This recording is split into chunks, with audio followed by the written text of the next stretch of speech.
ফিলিস্তিনের গাজার মধ্যাঞ্চলে জাতিসংঘ পরিচালিত একটি বিদ্যালয়ে ইসরায়েলি বাহিনীর হামলায় ২৭ জন নিহত হয়েছে বলে জানিয়েছে হামাসের গণমাধ্যম দপ্তর।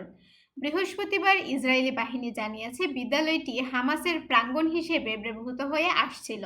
বার্তা সংস্থা রয়টার্স জানিয়েছে গাজায় জাতিসংঘ পরিচালিত ওই বিদ্যালয় উদ্বাস্তুদের আবাস হিসেবে ব্যবহার করা হচ্ছিল।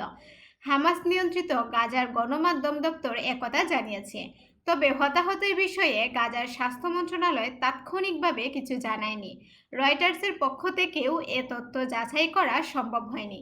এ ঘটনায় একটি বিবৃতি দিয়েছে ইসরায়েলি বাহিনী।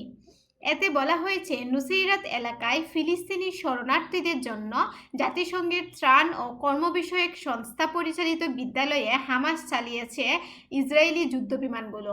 হামলার বেশ কয়েকজন নিহত হয়েছে।